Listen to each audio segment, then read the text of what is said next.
This is the Shoulda Bet More podcast, presented by Gold Boys Network. Here's your host, Will Hill. Welcome to the Shoulda Bet More podcast, presented by Gold Boys. Coming up on the show, Jeff Parles will join us. We will break down the first day of the Major League Baseball playoffs. It was a fun day as we're recording this. Looks like the Padres are about to wrap up a victory against the Braves. Michael King is absolutely cruising, so they would be the only home team to win a game. And what was just a fun day of baseball. I mean, you turn the TV on 2:30 in the afternoon, and you got games until 10, 10:30, 11 o'clock at night, and just a fun day. I think the big story, at least for me, I said it the other day, and I'm going to keep saying it until I'm proven otherwise. I think this Mets team has something special. They fall behind 2-0 early, couple fluke hits, a walk, look like Severino doesn't have it. Like, this is not going to go well on the road. Milwaukee, the ballpark's going crazy. Those games can go off the rails and get away from you in a hurry. That was not the case as Severino settled down. Mets answered right away with 3 in the second, fall behind again 4-3, and with 2 outs, Iglesias with a little chopper, he beats the pitcher to the bag. The pitcher is late to cover. Second day in a row, a pitcher is late to cover, and it leads to disaster. Not only late to cover, but the pitcher is slow to turn around. I mean, you're taught when you cover first, you tag the bag and you immediately flip your head around, flip your body around to check on the runners. He did not do that. He kind of pouted, moped, gave a look to the umpire, and meanwhile, I think it was Taylor who scored to give the Mets the run, and that tied the game at the moment. And then the Mets scored 4 more times, 5 runs in the 5th, all with 2 outs to go up 8-4.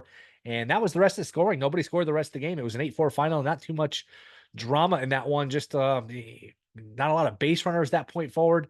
Mets were never really threatened. They didn't use Diaz. I didn't think they were going to use Diaz after the 40 pitches on Monday and using him on Sunday. And the Mets now minus 300 to win this series. They are minus 110 tomorrow. It is going to be Sean Manaea against Montas. And I don't have a lot of convictions on the game 2. I got a good feel for the game 1s. I like the dogs in the AL. And I'm going to stick with the Mets here. I think the Mets close this out. Well, do they do it in 2 or 3? We'll see, but I'm going to pick them to do it in 2. I just don't think Milwaukee's that good. Even if Milwaukee scores, a lot of it is, kind of lucky hits. They kind of luck their way into, a few base runners in the first inning. That was a ball Vientos could have played, that first batter of the game against Terang. That was just a ground ball single. The next batter, then Severino walks a guy, hits a guy. It's not a great team. And there's a reason they were expected to win 78 games before the season started. It's just not an overly talented team. And they don't have great pitching. They're going to throw Montas in game 2 here. And the Mets offense 1 through 9 is really good.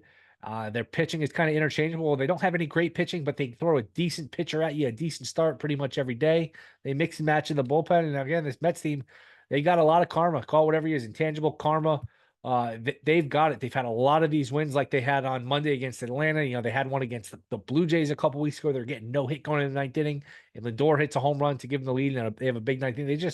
They've had a lot of come from behind wins, and look, that karma can run out in a hurry, and a storybook season can have a bad ending as the final chapter, and that's likely the case at some point. I mean, I'm still not at the point where I'm picking the Mets to go to win the World Series, but at this point, I really wouldn't be shocked if they're playing in the World Series. I think this Mets team has something going here. So I like the Mets here in game 2. The other games, Tigers upset the Astros. They are now minus 185 to win the series. Astros are minus 170 favorite for game 2. Hunter Brown against an opener here for Detroit. Boy, after Skubal, and Skubal was really good in game 1 here on Tuesday. After Skubal, boy, these Tigers, they just mix and match. It's openers and it's bulk relievers, and they don't have a lot of great pitching. They don't have a great lineup. It's kind of a miracle that they went on this run. They have a little karma too. I mean, I would expect Houston to win game 2, and then who knows in game 3. I would expect Houston to win game 2, but this is not like a dominant Houston team. Valdez was not good in game 1. They don't have great pitching. Verlander's not a factor anymore. I think Detroit probably figures out a way to get a split. I wouldn't be shocked if Houston wins, but I figure Detroit, just needing a split, gets 1 out of 2. And I feel the same way about Kansas City. Kansas City wins the game 1-0 in Baltimore. And by the way, Detroit was up 3-0 the whole game, just quiet, nothing, not a rally here or there, but they get 1 run in the 9th, and then have second and third with 1 out. First and second, nobody out. They bunt. Second and third, 1 out. Which, look, I'm not against bunting, but boy, when your pitcher's on the ropes like that, you haven't gotten any outs. Just give a free out like that. I get it. You're at home. put the tying run in scoring position, and then Hayward smoked the ball with the bases loaded. And I thought off the bat that was going to be a hit. And who knows if it goes in the corner, it's at least 2 runs. And if you misplay it, who knows, that could be the winning run. But they caught a break because that ball was absolutely scolded by Hayward. But the Astros fall in game 1, and then Baltimore, like I mentioned, loses 1-0. Just a classic postseason game where you get a 1-0, nothing like a 1-0 October playoff game. Reagan's was good. He gets lifted after 80 pitches. Sounds like he's dealing with a calf strain. And Skubal came out after 88 pitches for Detroit with a cramp, they said, but it seems like both guys are good going forward.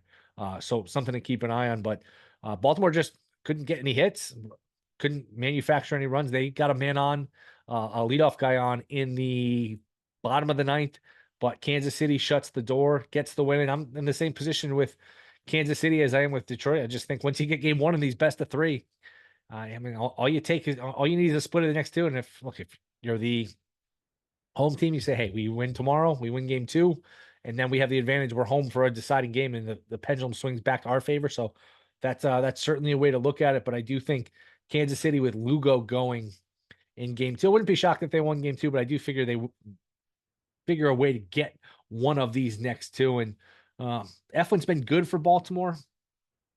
I don't have a great feel for it. If I had to pick, I would just take the plus money. But the only one I would really bet out of these is the Mets. And we'll talk with Jeff Parles coming up here, see if he has any bets, any conviction on these.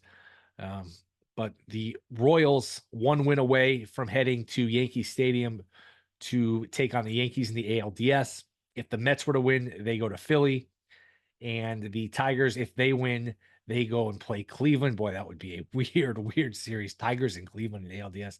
That is an AL Central battle. And boy, imagine if you're the Yankees, if you can get Kansas City, and it sounds like Reagan's gonna be okay, but imagine if Reagan's was hurt, you get Kansas City, that Royal team without Reagan's, and then you got like a Detroit in the ALCS. Now look, it's baseball, anything can happen, but that would certainly be a path that the Yankees would welcome. So fun series, absolutely fun series.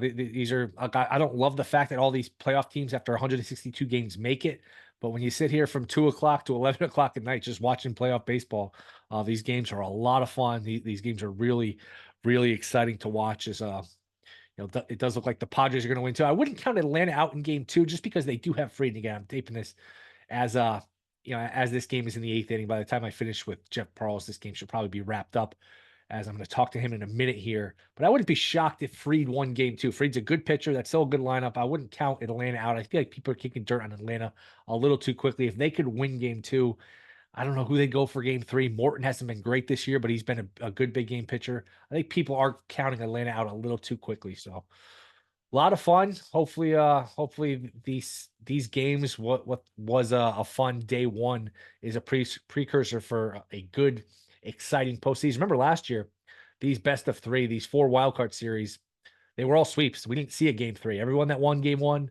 won game 2. I think that's why I'm kind of conditioned. Like, man, I don't trust these teams that lost game 1 to get off the map. But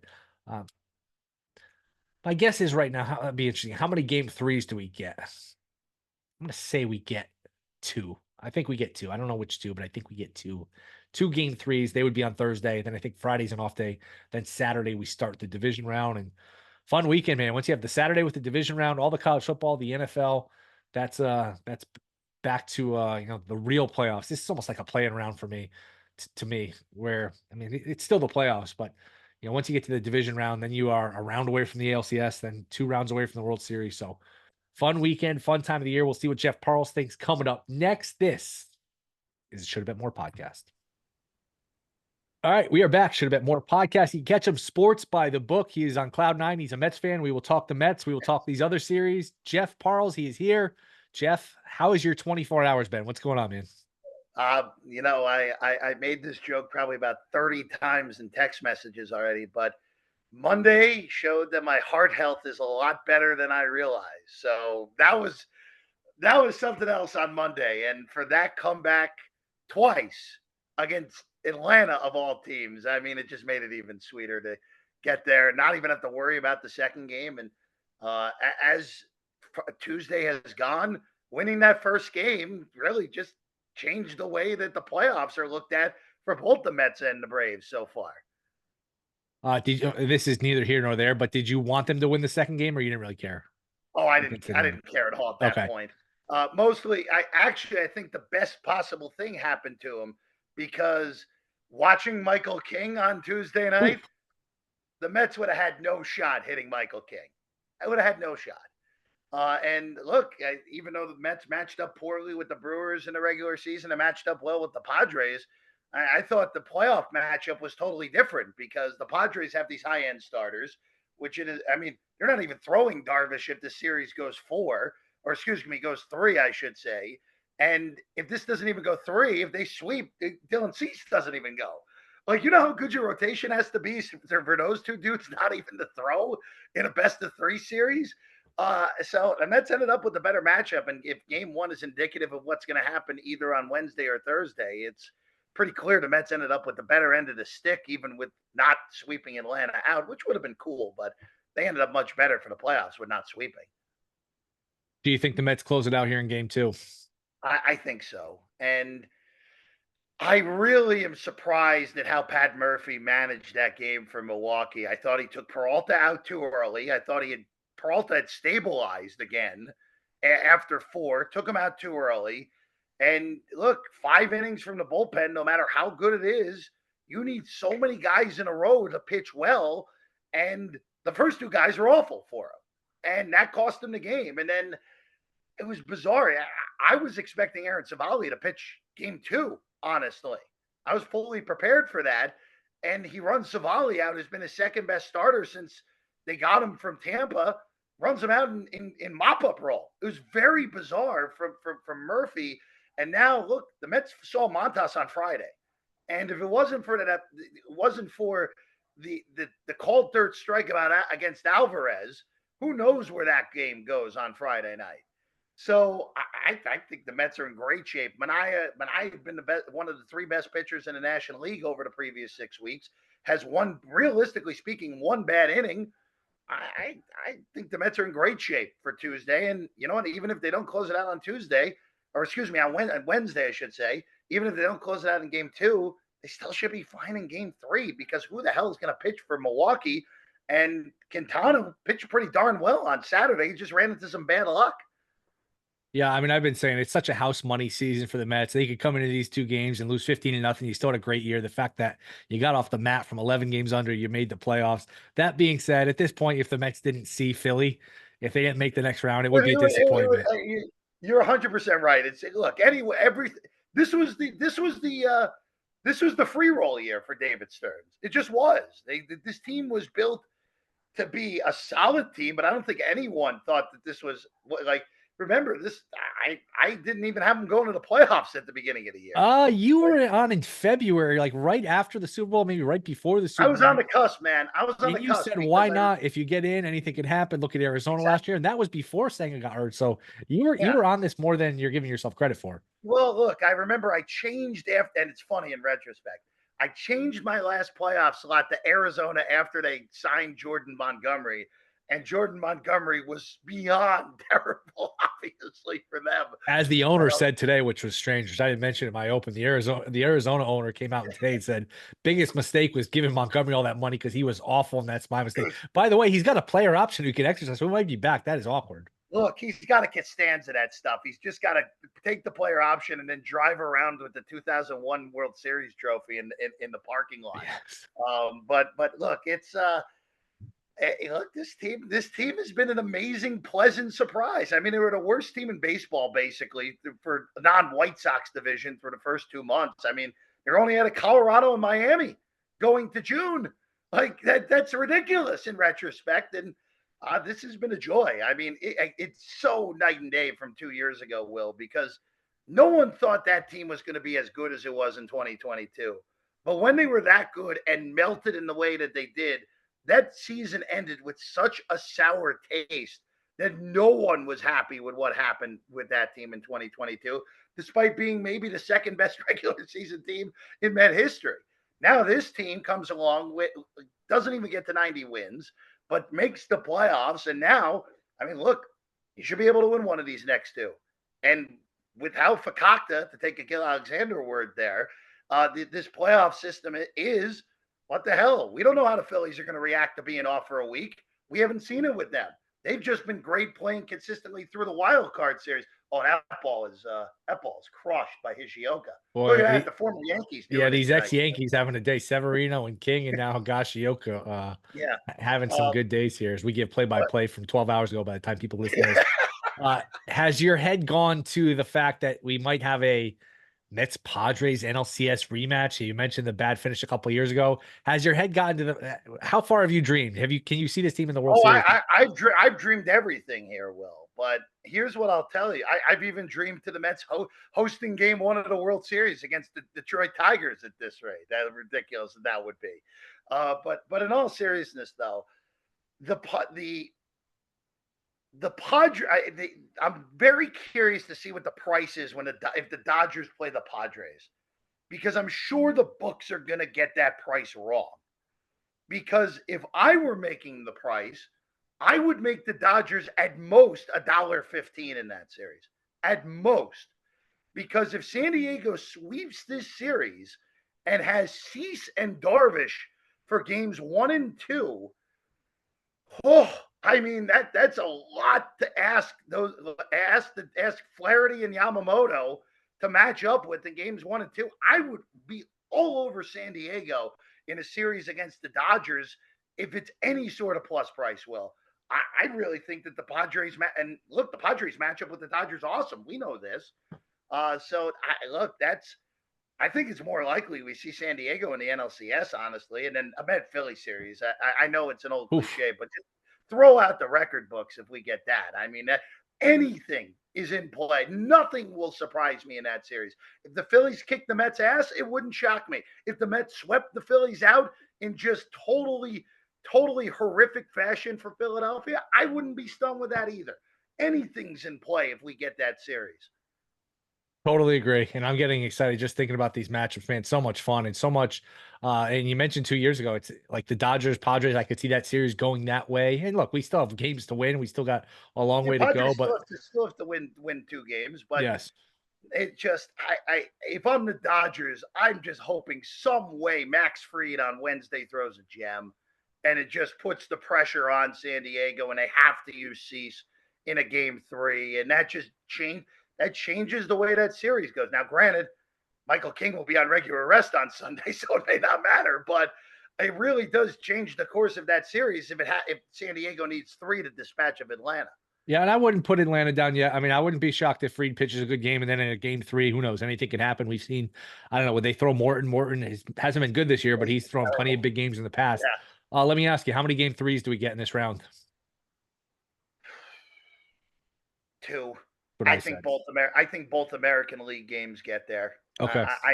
I think the NL ones end Wednesday. I know that Fried almost threw Maddox on Friday in a game that they had to have, but I just think this Padre team is just so well set up to end this thing quickly and then get to LA and all bets are off. And the Mets have a much better pitcher than the Milwaukee, so I think that's what we get there. We haven't really talked about the American League series, Will, but boy, Detroit got lucky. They got real lucky because that 9th inning was horrendous all the way around. But they were look, Torkelson was in the right spot. Yes, he was. Because if not, that's a game-tying hit, and if it was about 3 feet higher, it was a game-winning 3-run double. Yep. So very fortunate, but look, the Tigers were the better team until the bottom of the 9th the whole day, and the Kansas City-Baltimore game. I mean, Brandon Hyde did a bunch of things that were so ridiculous in that game. James McCann can't be in the lineup in a game like that, especially against Reagans, who McCann will not be able to make contact with.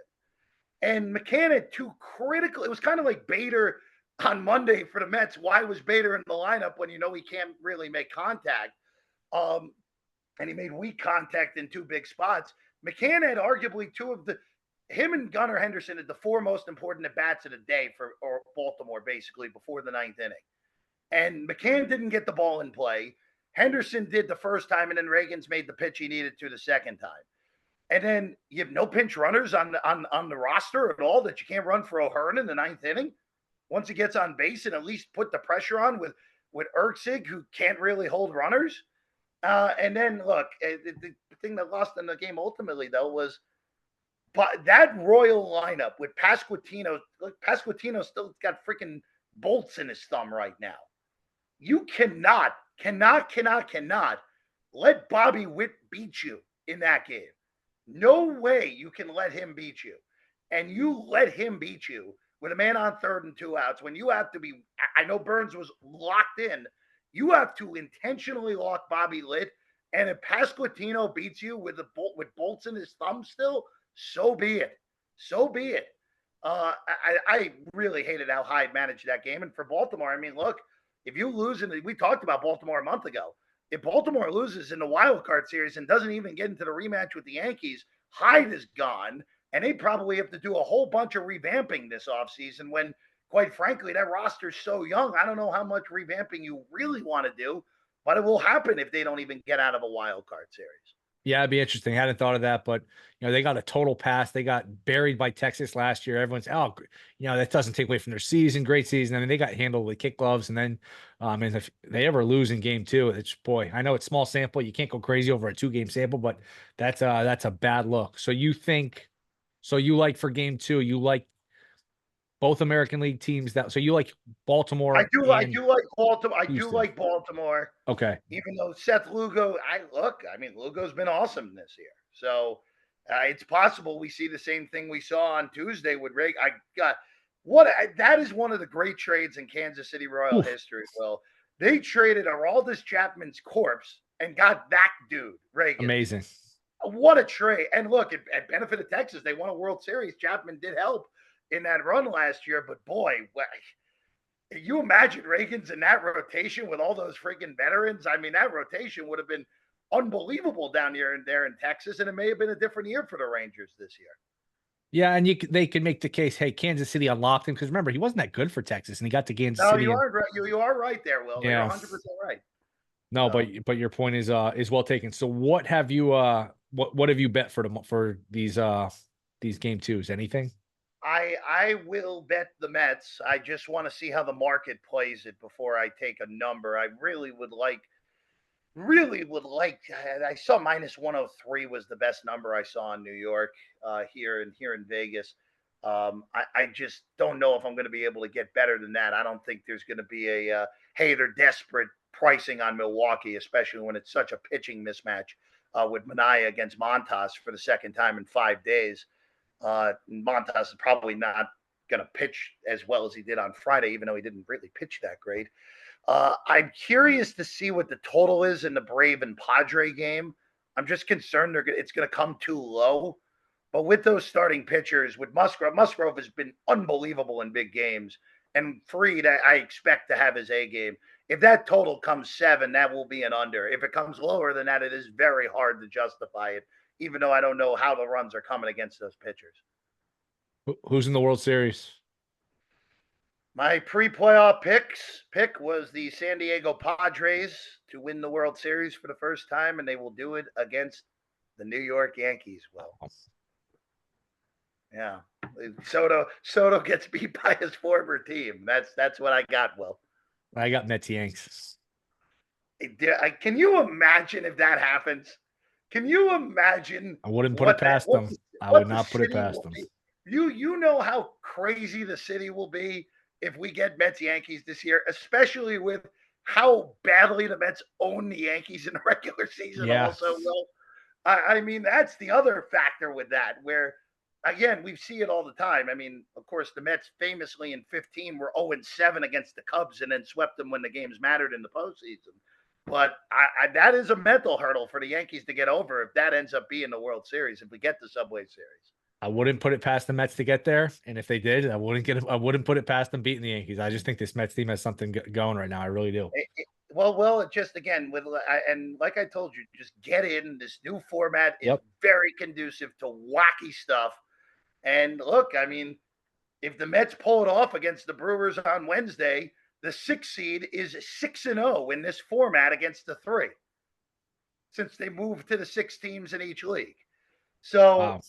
I don't know if that has to do more that the NL Central shouldn't have an automatic bid anymore or anything, but I mean, that's what it would be. It would be if the Mets win on Wednesday, that the Phillies, the Diamondbacks, and the Mets as the 6th seed in the NL would be undefeated through 6 games in the wild card series in this format.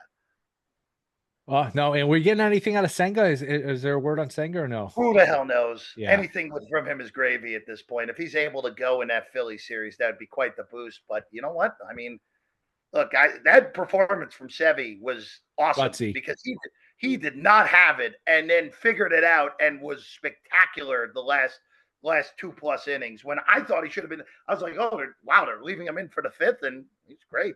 It's great. And credit to the Mets bullpen as well for not having to even use Diaz in that game as well, which was big. Last one or two before we go. Anything for Thursday night football, Bucks Falcons, and any football bets you like this week? And if you want to throw in your thoughts on the Jets here, you can vent if you like. Yeah, I'll hold that for last. I like my alma mater, Missouri, against Texas A&M. I think that's a classic case of wrong team favored.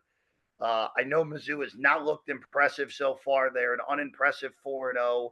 They were lucky to beat Vanderbilt, but I think as Ole Miss proved last week, unless if you're playing Mississippi State in the SEC this year, if you don't show up, anyone can beat you this year in that conference. I like Mizzou. That's my favorite football bet of the weekend. I also like Syracuse getting the points against UNLV. I think UNLV is awesome. And I think Syracuse, I overrated a little bit, but we're approaching a touchdown now on that game. I agree with you. That's a little crazy. I do think UNLV wins, but a touchdown, oh boy, wow. Totally agree. That opened 3, and I thought that was good on Syracuse. So I thought those are the 2 best ones this weekend for college football. NFL wise, I haven't played anything yet. For Thursday, I will tell you, I think both of those teams are pretty good. It's just a matter for Atlanta. Can Kirk Cousins overcome himself still? And last week was a bizarre game, obviously, from Atlanta, where they won because of 2 nonsense touchdowns that they got. But I still think that team's very talented.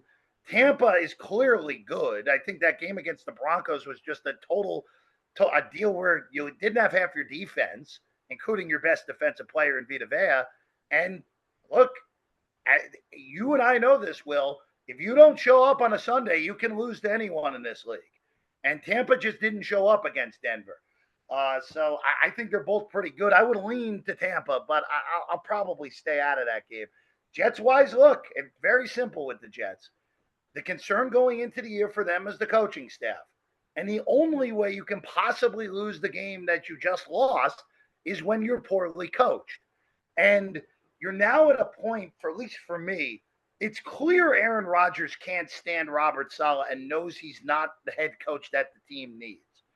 And the Jets are in a really bad position right now because there's no one let's say they were to lose the next 2 games and we're 2-4, okay, going into that Sunday night against Pittsburgh, and if they lose to Minnesota and Buffalo, I don't know what you do. Like, season is in jeopardy of falling completely off the rails.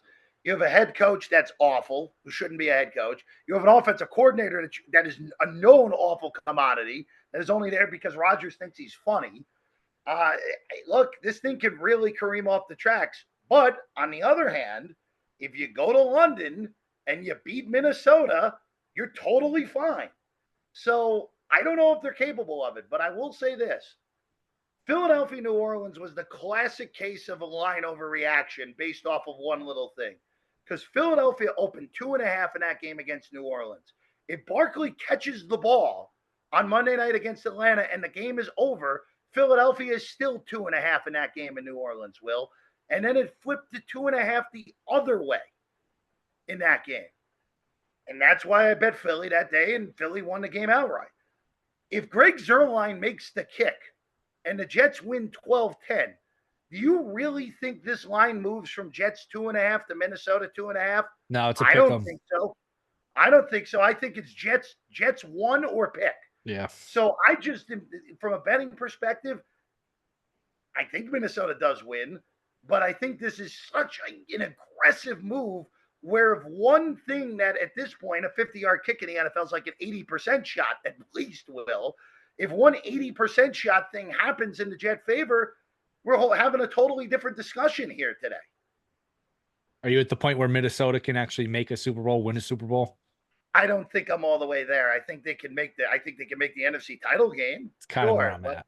But I just, when it's all said and done, you really, unless if they have home field throughout, which I don't see happening, you're really picking Sam Darnold to go into Ford Field and beat the Lions. You're really picking Sam Darnold on the road if they have to go to Seattle, or if, I mean, geez, even if one of the NFC South teams that aren't that good get there, I just don't see it in a January game, Will, picking Sam Darnold on the road in the playoff game. If they get the whole playoffs at US Bank, maybe, but I think their ceiling's still NFC title game. Jeff, this was fun, man. This is the best time of the year. I don't even want to. I don't want to sleep. I just want these games from tomorrow to start. These Wednesday games to start. This is so much fun. But appreciate the time, man. Let everyone know where they can find you. Yeah, at Jeff Parles on the tweets. Of course, Sports by the Book is the show. You find it on YouTube at that name, Sports by the Book. A little complex schedule, but you can hear me 6 o'clock in the afternoon East Coast time Monday and Thursday, 5 o'clock on Friday, and then 1 hour before kick on Saturday and Sunday. Jeff, appreciate it, man. Thanks. Thank you, Will.